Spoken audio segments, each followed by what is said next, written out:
Hello everyone, welcome to Advait education. अभी हम लोग बात करने वाले हैं कुछ मेजरमेंट के क्वेश्चंस मैं लिया हूं आप लोगों से। एक पर्टिकुलर एक टॉपिक को ही मैं कंप्लीट करने वाला हूं 2-3 मिनट के वीडियो में, ठीक है। तो आप लोगों को मेजरमेंट से रिलेटेड क्या क्या क्वेश्चंस पूछे जाते हैं बड़े ध्यान से देखना आप लोग। उसमें से पहला क्वेश्चन मैं ले रहा हूँ 2017 का। देखिए आप लोग, एसएससी जेई में पूछा गया है 2017 में। तो a three phase balance supply system is connected to a three phase unbalance load. Power supply to this load can be measured by using कौन सा watt meter? 2 watt meter, 1 watt meter, 3 watt meter. आप कौन से वाट meter को इसको measurement करने के लिए यूज करोगे? आपका कनेक्शन कैसा होना चाहिए? क्या आपको 2 वाट मीटर की नीड होगी, 3 वाट मीटर की नीड होगी, या फिर आप 1 वाट मीटर से मेजर कर सकते हो? देखना यह है कि यहाँ पे जो क्वेश्चन आपको दिया गया है वो बैलेंस लोड है कि अनबैलेंस लोड है। तो लोड कैसा है आपके पास? अनबैलेंस है। जो आपके पास लोड अवेलेबल है वो लोड आपका अनबैलेंस लोड है। और जब भी आपके पास अनबैलेंस लोड है तो अब हमको ये क्वेश्चन आता है कि अनबैलेंस लोड को मेजर करने के लिए मिनिमम कितने वाट मीटर की या मैक्सिमम कितने वाट मीटर आप यूज कर सकते हो।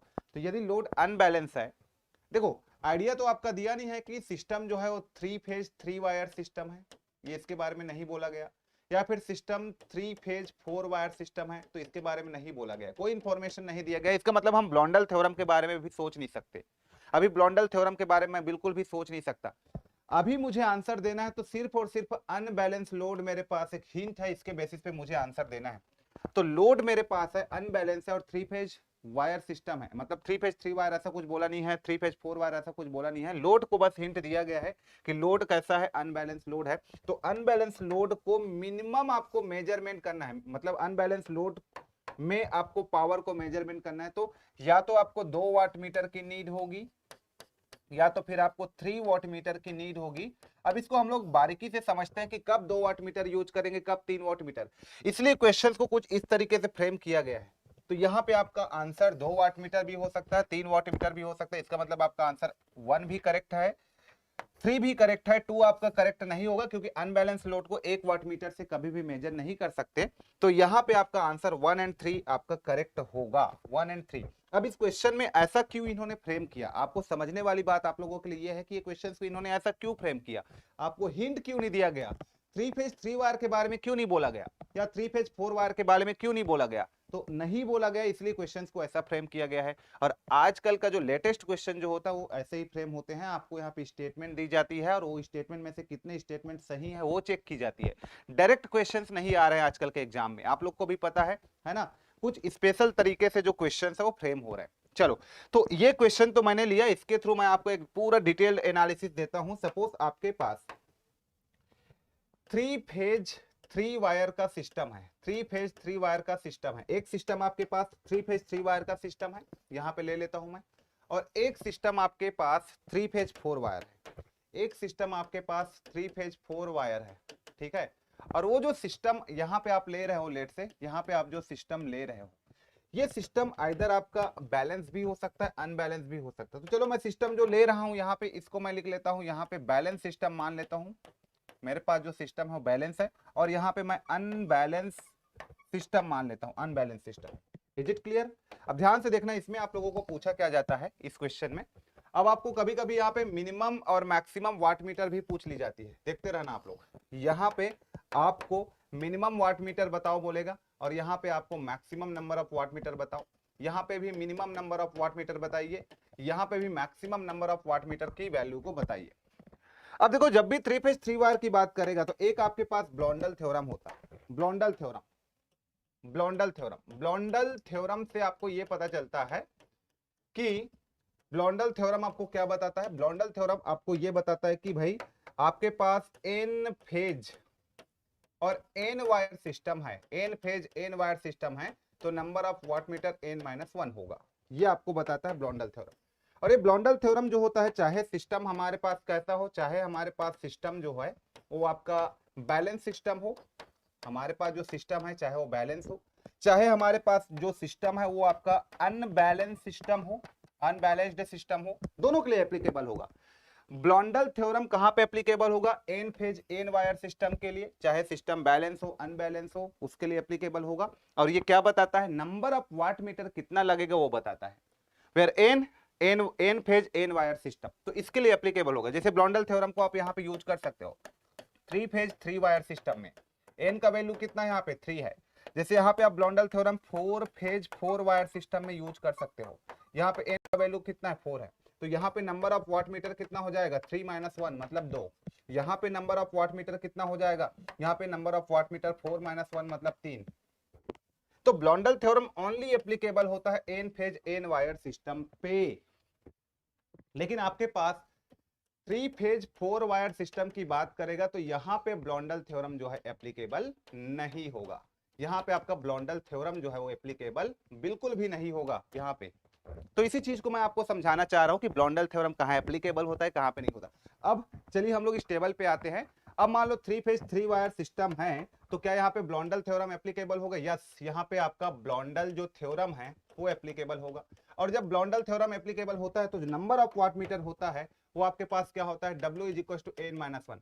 अब 3 फेज 3 वायर सिस्टम है तो n का वैल्यू 3 है, 3 - 1 करोगे यू विल गेट 2। इसका मतलब जहां पे ब्लॉन्डल थ्योरम एप्लीकेबल होगा वहां पे तो मिनिमम बोले 2 आएगा, मैक्सिमम बोले 2 आएगा, मिनिमम बोले 2 आएगा, मैक्सिमम बोले 2 आएगा। चाहे सिस्टम बैलेंस हो चाहे अनबैलेंस, कोई फर्क नहीं पड़ेगा। यदि किसी सिस्टम पे ब्लॉन्डल थ्योरम एप्लीकेबल है, चाहे सिस्टम मेरा बैलेंस हो अनबैलेंस हो, तो minimum number of watt meter 2 ही होगा, मैक्सिमम 2 ही होगा। चाहे सिस्टम बैलेंस हो अनबैलेंस हो, कोई फर्क नहीं पड़ेगा। सारा आंसर हमारा 2 2 2 ही होगा। Number of watt meter requirement only 2 when 3 phase 3 wire system की आप बात करोगे तो। 4 फेज 4 वायर सिस्टम की बात करोगे तो 3 3 3 आएगा सबका आंसर। ठीक है, तो ये ब्लॉन्डल थ्योरम ओनली एप्लीकेबल होता है N phase N wire system के लिए। लेकिन अब यहाँ पे बात करेंगे हम लोग, क्या यहाँ पे ब्लॉन्डल थ्योरम एप्लीकेबल होगा 3 फेज 4 वायर सिस्टम के लिए? बिल्कुल एप्लीकेबल नहीं होगा, नॉट एप्लीकेबल। तो यहाँ पे मैं लिख देता हूं Blondel theorem does not applicable. यहाँ पे मैं क्या लिख देता हूं, Blondel theorem does not applicable. Is it clear? अब ध्यान से देखना बेटा, यहाँ पे यदि ब्लॉन्डल थ्योरम एप्लीकेबल नहीं है तो हमारे पास एक 3 फेज 4 वायर बैलेंस सिस्टम है तो maximum number of watt meter 3 लिख दीजिए। यदि हमारे पास 3 फेज 4 वायर एक अनबैलेंस सिस्टम है तो maximum number of watt meter 3। आप मैक्सिमम चाहे बैलेंस हो चाहे अनबैलेंस 3 यूज कर सकते हो। मैक्सिमम तो 3 यूज किया जा ही सकता है ना, चाहे सिस्टम आपका बैलेंस हो चाहे अनबैलेंस हो, मैक्सिमम तो आप 3 ही लगा सकते हो यार। लेकिन आपका सिस्टम बैलेंस है और 3 फेज 4 वायर है तो किसी एक फेज और न्यूट्रल के बीच में वाट मीटर का कनेक्शन कर देंगे तो हमको यहाँ पे पावर मिल जाएगा, और 3 से मल्टीप्लाई करेंगे तो तीनों फेज का पावर हमको मिल जाएगा। तो यदि आपके पास 3 फेज 4 वायर है और बैलेंस सिस्टम है तो 1 वाट मीटर से आप किसी एक फेज का पावर को निकालो और मल्टीप्लाई 3 कर दो तो आ जाएगा। लेकिन मैक्सिमम तो आप 3 हो, 3 ही लगा सकते हो। ठीक है, अब क्वेश्चन यहां पे बनता है कि यदि आपके पास 3 फेज 4 वायर एक अनबैलेंस सिस्टम है, यहां पे minimum number of watt meter कितना होगा ये आपसे पूछेगा। तो ये एक अच्छा क्वेश्चन बनता है और यहां पे बहुत लोग कंफ्यूज होते हैं, 2 को लगाएं कि 3 को लगाएं ऐसा करके। तो क्वेश्चन क्या बन गया, 3 फेज 4 वायर अनबैलेंस सिस्टम है, minimum number of watt meter आपको पूछेगा तो यहां पे आपका 2 हो जाएगा मिनिमम, और मैक्सिमम पूछेगा तो नो डाउट 3 लगा सकते हो आप। ठीक है, तो अभी जो क्वेश्चन हमने लिया था ना उसमें ये इसके बारे में इंफॉर्मेशन नहीं दी थी कि 3 फेज 3 वायर है या 3 फेज 4 वायर है, उसके बारे में कुछ नहीं बोला था। बस हिंट ये दिया गया था कि जो लोड है वो अनबैलेंस है। तो लोड जब अनबैलेंस है तो वो लोड अनबैलेंस है तो देखो अनबैलेंस में वाट मीटर या तो 2 2 2 हो सकता है या तो 3 हो सकता है, एक कभी नहीं होगा। इसलिए हमारा आंसर 2 या 3 कुछ भी लगा सकते हैं। चाहे सिस्टम हमारा अब अनबैलेंस सिस्टम है, चाहे सिस्टम अब हमारा 3 फेज 3 वायर हो, चाहे सिस्टम 3 फेज 4 वायर हो, हमारा आंसर 2 या 3 दोनों करेक्ट होगा। क्योंकि उन्होंने दिया ही नहीं था 3 फेज 3 वायर है या 3 फेज 4 वायर है, हमने ब्लॉन्डल थ्योरम अप्लाई कर ही नहीं पाए उसमें। तो इसलिए आपका जो करेक्ट आंसर वहां पे हम लोगों ने जो लगाया था उसका आ गया था 2 और 3 आपका करेक्ट आंसर था। इससे रिलेटेड और बहुत से क्वेश्चन बनता है, 8 क्वेश्चन आपके पास बनते हैं इससे रिलेटेड। कैसे देखिए, यदि आपके पास 3 फेज 3 वायर एक बैलेंस सिस्टम है तो minimum number of watt meter 2 होगा। यदि 3 फेज 3 वायर बैलेंस सिस्टम है तो maximum number of watt meter 2 होगा। यदि 3 फेज 3 वायर अनबैलेंस सिस्टम है तो minimum number of watt meter 2 होगा। यदि आपके पास 3 फेज 3 वायर अनबैलेंस सिस्टम है तो maximum number of watt meter 2 होगा। ये 4 क्वेश्चन हो गए, 4 क्वेश्चन इधर से बनेगा। यदि 3 फेज 4 वायर बैलेंस सिस्टम है तो minimum number of watt meter 1 होगा। यदि 3 फेज 4 वायर बैलेंस सिस्टम है तो maximum number of watt meter 3 होगा। यदि 3 फेज 4 वायर अनबैलेंस सिस्टम है तो minimum number of watt meter 2 होगा। यदि 3 फेज 4 वायर अनबैलेंस सिस्टम है तो यहाँ पे maximum number of watt meter 3 होगा। तो इस तरीके से नंबर ऑफ वाट मीटर को कैलकुलेट कर सकते हो। यदि आप 3 फेज 3 वायर है तो कुछ भी वरी करने की नीड नहीं है, सबका आंसर 2 2 2 2 हो जाएगा। ब्लॉन्डल थ्योरम एप्लीकेबल है इसलिए n-2 n-1 कर दो डायरेक्ट। लेकिन 3 फेज 4 वायर बोल दिया तो ब्लॉन्डल थ्योरम एप्लीकेबल नहीं है, तो मैक्सिमम में 3 लिखिए और मिनिमम बैलेंस के लिए 1 और मिनिमम अनबैलेंस के लिए 2। तो ऐसे करके टेबल आपको याद कर लेना है, ठीक है। इससे आप सारे क्वेश्चन को, जो 8 क्वेश्चन बनता है वो 8 क्वेश्चन को आप कवर कर सकते हो और इस टॉपिक से आजादी पा सकते हो हमेशा के लिए। तो ये टेबल है, बस इसको आपको याद करना है। और याद क्या करना हो तो क्लियर हो गया वैसे भी, है ना। अब इससे कुछ भी क्वेश्चन आता है तो आपको बड़े आराम से बन जाएगा, कोई दिक्कत नहीं होगा। जैसे कि देखिए, और आपके एसएससी जे में इसी टॉपिक से बहुत से क्वेश्चंस आए हुए हैं। जैसे कि यहाँ पे देख सकते हो आप लोग, ये क्वेश्चन को देखिए आप, क्या बोला जा रहा है, the minimum number of watt meter required to measure 3 phase 3 wire. अब आपका 3 फेज 3 वायर है तो कुछ देखने की जरूरत ही नहीं है, इसका आंसर 2 लगाइए। चाहे वो क्या बोले आपको, बैलेंस बोले, अनबैलेंस बोले, मिनिमम बोले, मैक्सिमम बोले, यार कुछ भी बोले यार। 3 फेज 3 वायर बोल दिया मतलब आपका आंसर 2 ही होना चाहिए, क्योंकि यहाँ पे ब्लॉन्डल थ्योरम एप्लीकेबल है। 2012 में आया हुआ था। देखिए अगला 2015 का क्वेश्चन देखिए, 2015 का, the maximum number of watt meter required to measure 3 phase 3 wire balance. 3 phase 3 wire बोल दिया मतलब बैलेंस मत देखो, अनबैलेंस मत देखो, कुछ भी मत देखो, आपका आंसर क्या होने वाला है, 2 ही होने वाला है। तो इसका भी बी आंसर करेक्ट हो जाएगा। यहाँ पे देखिए अगला क्वेश्चन, यहाँ पे देखिए, the maximum number of watt meter required 3 phase 4 wire. 3 phase 4 wire दे दिया तो इसका मतलब आपको ध्यान देना पड़ेगा, सिस्टम कैसा है, बैलेंस है, बैलेंस सिस्टम है और मैक्सिमम बोला गया है तो मैक्सिमम है, बैलेंस है और मैक्सिमम बोला है तो 3, मैक्सिमम बोला है तो 3। ऑप्शन नंबर सी आपका करेक्ट। देखना टेबल को आराम से, आप लोग टेबल से मैच करके देखिए। तो 3 फेज 4 वायर था और बैलेंस सिस्टम चाहे अनबैलेंस बोलता, मैक्सिमम बोल दिया मतलब आपका आंसर 3 ही आएगा। Is it clear. अगला यहाँ पे, अगला क्वेश्चन यहाँ पे और आया होगा, देखिए, है ना। सारे क्वेश्चंस को मैंने कवर कर दिया। The minimum number of watt meter required to 3 phase 4 wire. देखो 3 फेज 4 वायर है, सिस्टम कैसा है, बैलेंस है, और बैलेंस है तो minimum number of watt meter कितना होगा, 1 होगा कि नहीं होगा। इसका मतलब ऑप्शन नंबर ए। देखिए कितना आसानी से सारे क्वेश्चंस आपके बन रहे हैं, 2015 में आया हुआ क्वेश्चन है, ठीक है। अगला देखिए यहाँ पे क्वेश्चन नंबर 4 के बाद यहाँ पे चलिए, तो इतने ही क्वेश्चंस है, 8 क्वेश्चंस आपके इस टॉपिक से बनते हैं। मैंने 8 क्वेश्चंस को कवर कर दिया।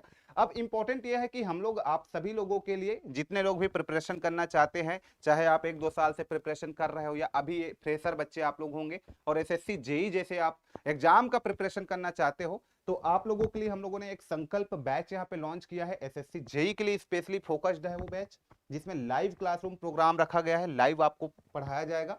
इलेक्ट्रिकल इंजीनियरिंग स्टूडेंट के लिए क्लास 15 तारीख से स्टार्ट हो जाएगा, 15 जून से स्टार्ट हो जाएगा, है ना। क्लास को आपको ज्वाइन करना है तो आप download GATE Academy live classes app from Google Play. यहाँ पे गूगल प्ले में जाएंगे, वहां से GATE Academy live classes app download करेंगे। कोर्स की मैं प्राइसेस की बात करूं तो ऑफर प्राइस आप लोगों के लिए 4,500 रुपए ऑनली रखा गया है। ये ऑफर प्राइस है। कब तक के लिए ऑफर है ये ऑफर केवल 15 जून तक के लिए है, मतलब कल तक के लिए है। उसके बाद इस कोर्स का जो प्राइस है वो इंक्रीज होकर के 14,000 हो जाएगा। तो आप लोगों को 14,000 का प्रोडक्ट 4,500 रुपीज पे ऑनली आप लोगों को यहाँ पे प्रोवाइड कर रहे हैं हम लोग। तो काफी ज्यादा ऑफर रखा गया है आप लोगों के लिए। आप लोगों को कोई भी डाउट्स है, कोई भी क्वेरीज है, कोई भी क्वेश्चंस करना चाहते हो तो ये दिए गए नंबर्स पे आप कांटेक्ट कर सकते हैं। 3 नंबर यहाँ पे दिख रहा होगा आप लोगों को, इनमें से कोई सभी नंबर पे आप कांटेक्ट करके इस कोर्स के बारे में पूरा डिटेल आप ले सकते हैं, ठीक है। हाँ, इस कोर्स के कुछ फीचर्स हैं, जैसे कि आपका 750 प्लस आवर्स का टोटल कंटेंट होगा ऑल एक्सपर्ट फैकल्टीज के थ्रू। और आपको पता है कि ये डिटेल्ड कोर्स है, ये कोई क्रैश कोर्स नहीं है। ऑल्दो आप लोगों को लग रहा होगा प्राइस को देख के कि 4,500 में क्रैश कोर्स पढ़ाएंगे और 2 महीने में कंप्लीट कर देंगे, बिल्कुल भी ऐसा नहीं है। ये डिटेल्ड कोर्स है, आप लोगों को बहुत ही डिटेल्ड वे में चीजों को आपको पढ़ाई जाएगी, तो इस धोखे में बिल्कुल भी मत रहना आप लोग, ठीक है। वर्कबुक आपको पीडीएफ के फॉर्मेट में दी जाएगी, जिसमें 3,000 प्लस प्रैक्टिस क्वेश्चन अवेलेबल रहेंगे। लैंग्वेज इस कोर्स का हिंदी और इंग्लिश रखा गया है, रखा जाएगा, क्योंकि ये लाइव कोर्सेस है। और रिकॉर्डेड लाइब्रेरी भी हमारे पास अवेलेबल है, यदि कुछ एग्जाम्स का डेट्स एंड ऑल कभी कभी हो जाता है तो उसके लिए रिकॉर्डेड लाइब्रेरी भी होता है ना। और गाइडेंस भी आपको मिलेगा यहाँ पे एचओडी सर्स के थ्रू, एक्सपर्ट्स गाइडेंस आपको मिलेंगे यहाँ पे।